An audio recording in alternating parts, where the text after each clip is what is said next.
भारत के संदर्भ में हम लोग चर्चा कर रहे थे।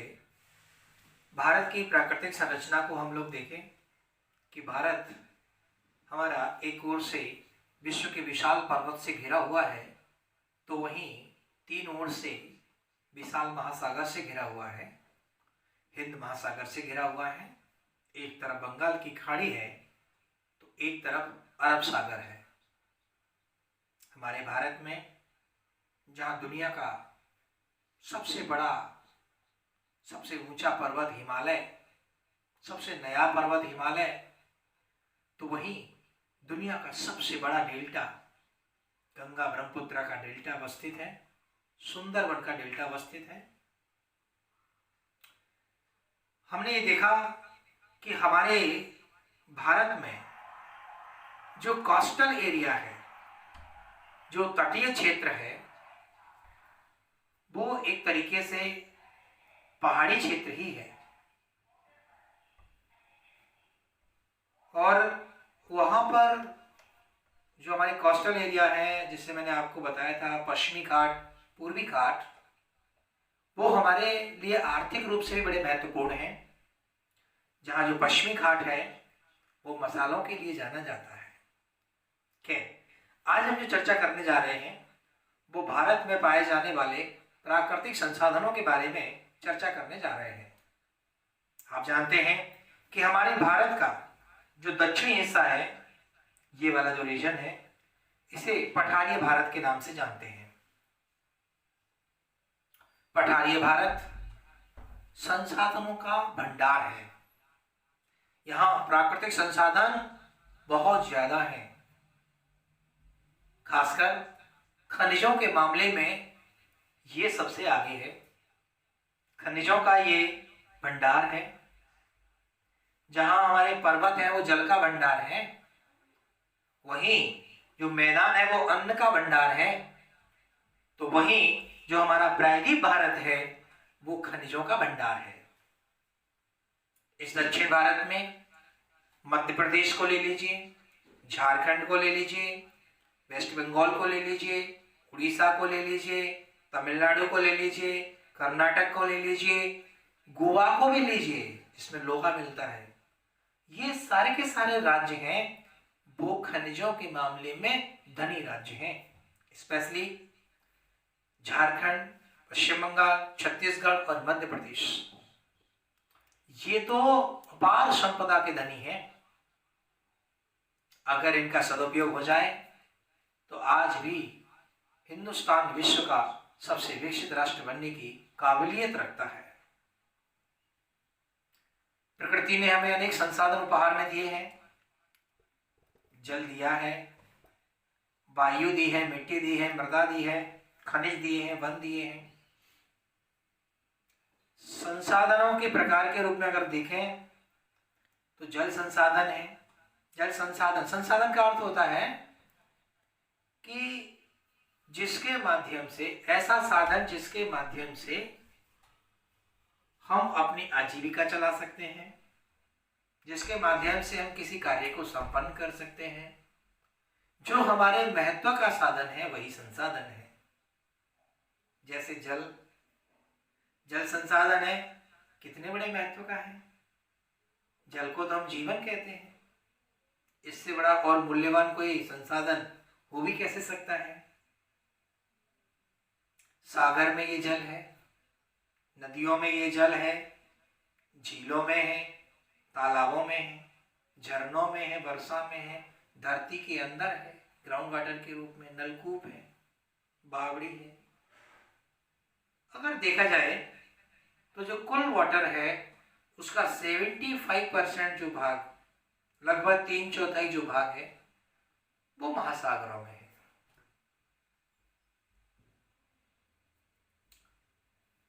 धरती की सतह का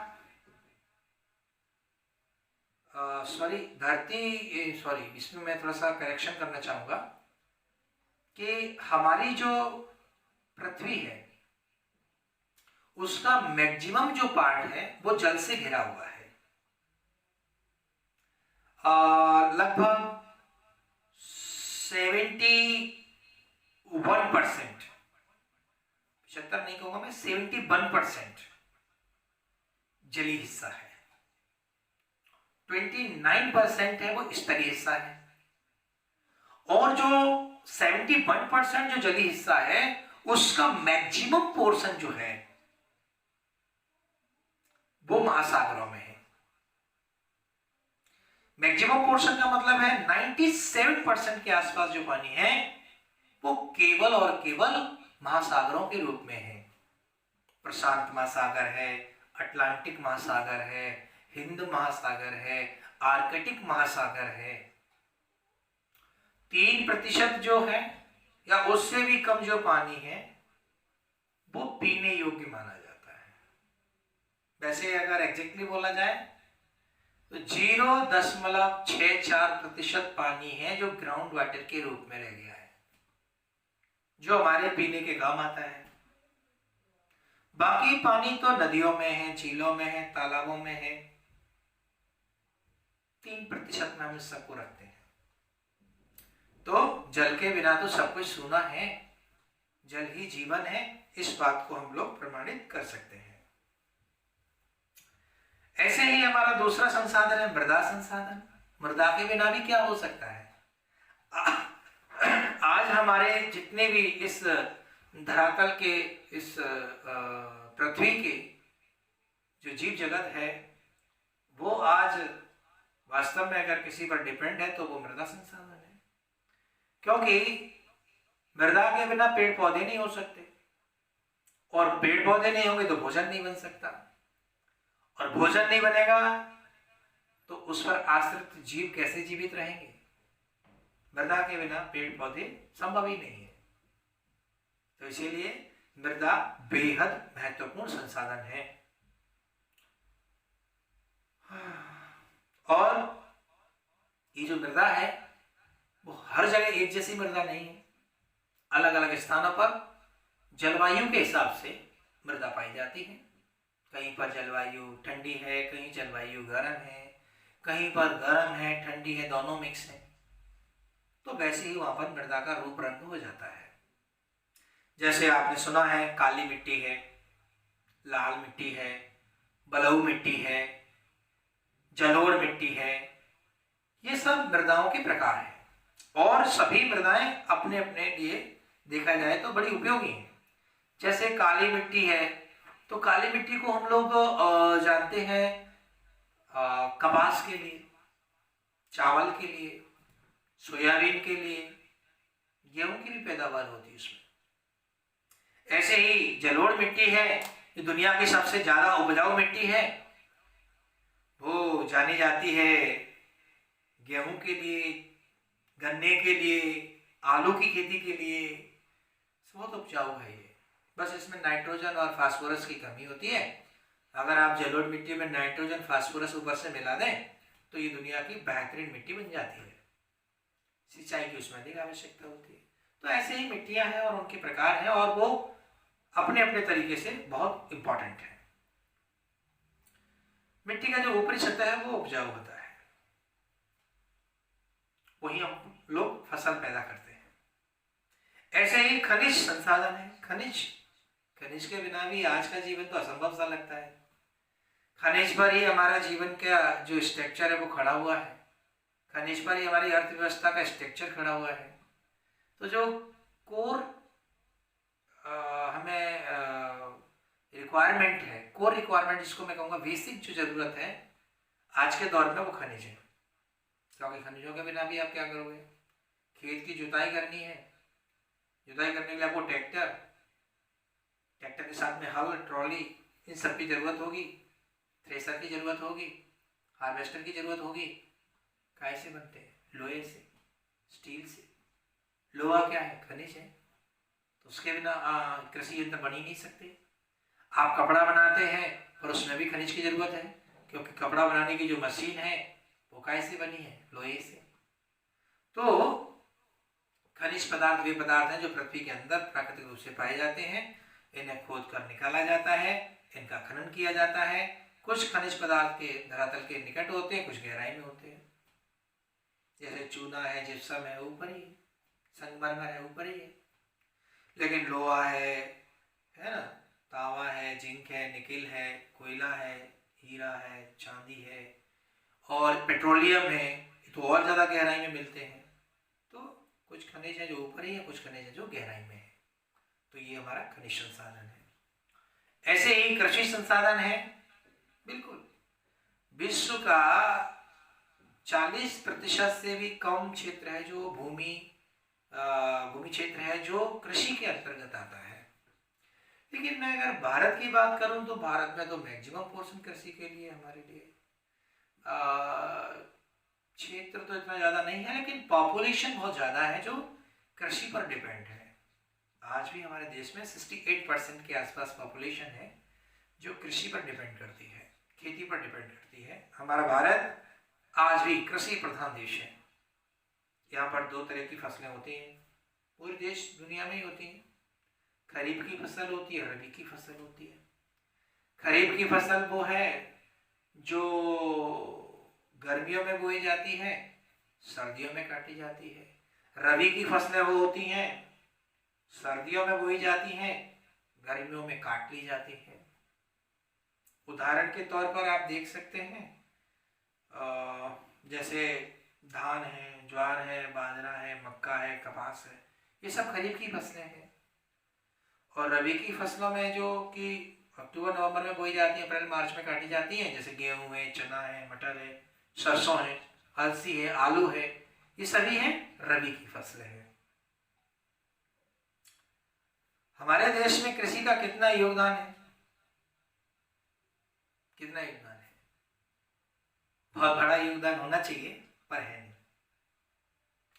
आज हमारे देश की डायरेक्ट अगर बोला जाए तो 54% जो पॉपुलेशन है वो डायरेक्ट कृषि से जुड़ी हुई है, कृषि पर वो आधारित है या कृषि पर वो निर्भर है।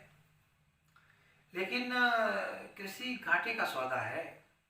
कोई भी कृषि करने वाला किसान नहीं चाहता कि उसका बेटा किसान बने, क्योंकि वो फायदे का सौदा नहीं है, वो एज ए बिजनेस नहीं है। जैसे बिजनेसमैन का लड़का बिजनेसमैन बनने की कोशिश नहीं रहता है कि उसमें फ़ायदा होता है। कृषि फायदे का सौदा है नहीं, और इसीलिए कोई भी किसान नहीं चाहता कि मेरा बेटा किसान बने, क्योंकि वो फायदे का सौदा ही नहीं है। समझ में आ रहा है? तो कहने के लिए आधी से अधिक आबादी हमारी खेती पर डिपेंड है, पर हमारी भारत की जो कमाई है, जीडीपी है, उसमें इसका परसेंटेज बहुत कम है, 14% के आसपास है। तो 18% की जगह आप क्या कर सकते हैं, 14% कर सकते हैं, है ना। लगभग कितना है, 14% योगदान है हमारे यहाँ कृषि का। ठीक है। भारत में सिंचित कृषि, आर्द्र कृषि, तर कृषि, शुष्क कृषि, पहाड़ी कृषि होती है, क्योंकि हमारा भारत तो भौतिक रूप से देखा जाए तो विभिन्नताओं का देश है। कहीं पर पहाड़ है, पर्वत है, कहीं पर मैदान है, और वहां उसी प्रकार से फसलें की जाती हैं। आसाम में चले जाइए, चाय के बागान है। कर्नाटक में चले जाइए, कॉफी के बागान है। केरला में चले जाइए, मसालों के आप देखेंगे तो मसालों के भंडार हैं, मसालों के बगीचे ही बगीचे हैं। उत्तर प्रदेश में जाइए, गन्ना ही गन्ना है। पंजाब में जाइए, गेहूं गेहूं। छत्तीसगढ़ में चावल चावल, उड़ीसा में चावल, पश्चिम बंगाल में जूट, महाराष्ट्र में कपास, मध्य प्रदेश में सोयाबीन, अलग अलग फसलें हैं। पूरा भारत कृषि प्रधान देश है, और जरूरत यह है कि इस कृषि को हम कैसे अच्छी कृषि बनाएं कि लोग, किसान जो है वो इससे लाभान्वित हो। फूलों की खेती, एक झूम खेती का एक आदिम प्रकार है, झूम खेती। आदिम मतलब बहुत पुराने समय में खेती की जाती थी, उसे झूम कृषि कहते हैं। वो न केवल हमारे भारत में बल्कि विश्व के बहुत सारे कॉन्टिनेंट में, बहुत सारे देशों में झूम कृषि चलन में थी। झूम कृषि में क्या होता है, ये एक आदिम प्रकार है, मतलब बहुत पुराना एक स्टाइल है खेती करने का, जिसमें जंगलों में जो लोग रहते हैं, जंगलों में जो लोग रहते हैं, आदिवासी हैं, जंगलवासी हैं, वो जंगल को काटते हैं, फिर उसमें आग लगा देते हैं। तो उससे जो स्थल निकल आता है, वहां पर वो अपनी खेती बाड़ी करते हैं। आई थिंक ये अच्छा तरीका नहीं है। इससे सबसे बड़ा नुकसान तो पर्यावरण को ही होता है, क्योंकि आपने जंगल को काटा और फिर इसको जला दिया, इससे जंगल तो विनाश हो गया। तो ये इसे हम ठीक नहीं मान सकते, और इस पर अब रोक लगाई भी जा रही है, और हमारे भारत में ये कम हो रहा है। विश्व के अन्य देशों में भी इस पर रोक लगाई जा रही है, क्योंकि इससे हमारे पर्यावरण को बहुत नुकसान हो रहा है। फिर भी देखा जाए तो असम, अरुणाचल प्रदेश, नागालैंड, ये जो पूर्वी उत्तर स्टेट हैं, जो 7 बहनों के नाम से जाने जाते हैं, उनमें ये कृषि अभी भी चलन में है, थोड़ी बहुत चल रही है। सरकार क्या करे, वहाँ के जो आदिवासी हैं वो बहुत ट्रेडिशनल हैं, वो मेन स्ट्रीम में आना नहीं चाहते, मुख्य धारा में आना नहीं चाहते हैं। उनको वही जंगल का जो वातावरण है वो पसंद है, वही पुराना ट्रेडिशनल उनको लाइफ स्टाइल पसंद है। फिर भी चेंज आ रहा है, जैसे जैसे हम एजुकेशन को लेके जा रहे हैं वैसे वैसे उनके जीवन में परिवर्तन आ रहा है। जो कृषि में तो वही है, 2-3 साल तक उस पर खेती करेंगे, फिर आगे बढ़ जाते हैं, फिर जंगल को जलाएंगे, काटेंगे, फिर जलाएंगे, फिर 2-3 साल तक उस पर कृषि करेंगे, फिर उसके बाद जब उसकी उर्वरता समाप्त हो जाएगी तो फिर आगे बढ़ जाएंगे, फिर वहाँ जंगल को काटेंगे, फिर जलाएंगे, फिर 2-3 साल खेती करेंगे। ये क्रम करेंगे तो जंगल बचेंगे ही नहीं। अलग अलग देशों में अलग अलग नामों से इस झूम कृषि को जानते हैं। हमारे देश में इसको झूम कृषि कहते हैं, वैसे इसको स्थानांतरित कृषि कहते हैं, शिफ्टिंग कल्टीवेशन कहते हैं, शिफ्टिंग कल्टीवेशन कहते हैं, स्थानांतरित कृषि बोलते हैं। भारत में उत्तर पूर्वी राज्यों में इसको जो है अभी हमने आपको बताया था किस नाम से जाना जाता है, झूम कृषि। और वहीं दूसरे देशों में जैसे श्रीलंका में चैना, श्रीलंका में चैना के नाम से जानते हैं, मलेशिया में लेडांग या लाडांग के नाम से जानते हैं। तो ये हमारा कृषि संसाधन है। ऐसे ही कृषि में ही आता है मत्स्य, पर अलग से इसमें मत्स्य संसाधन बताया है। मत्स्य संसाधन का मतलब है मछली पालन। आप लोग जानते हैं कि इस देश की बड़ी पॉपुलेशन है जो मांसाहारी है, और जो मांसाहारी पॉपुलेशन है उसका सबसे प्राइमरी जो फूड है वो मछली है, फिश है। हमारे भारत में 9 राज्य हैं जो महासागर के किनारे पर है, कोस्टल स्टेट है 9, और 9 राज्यों के कम से कम जो लोग हैं वो तो मछली खाते ही खाते हैं। जैसे केरला है, तमिलनाडु है, आंध्रा है, उड़ीसा है, पश्चिम बंगाल है, महाराष्ट्र है, कर्नाटका है, दादर नगर हवेली है, दमन द्वीप है, अंडमान निकोबार तो बिल्कुल पानी में ही है, लक्षद्वीप है। यहाँ के लोग क्या, यहाँ के लोगों के लिए मत्स्य संसाधन सबसे महत्वपूर्ण है भोजन के रूप में। इसके अलावा ऐसा नहीं है कि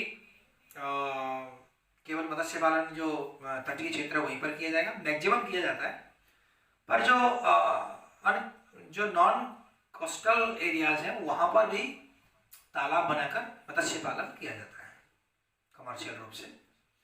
कहा जाता है कि पूरी दुनिया में 2% भोजन मछली है, बहुत होता है 2%। बांग्लादेश, जापान, नॉर्वे, स्वीडन सब जगह ये तो चलता है। इसके अलावा मछली फिश खाने के काम के आने के अलावा दवाइयाँ बनाने के काम भी आती हैं। जैसे मछली का तेल है, बहुत ही औषधि कारक है, औषधि बनाई जाती है। इसके तेल में विटामिन ए और डी होता है। मछलियों के बाद मछलियों की जो हड्डियाँ होती है उनको कूट कर हम लोग खाद बना देते हैं। कुछ मछलियों की मोटी त्वचा होती है, वो मोटी त्वचा किसी और काम में आ जाती है।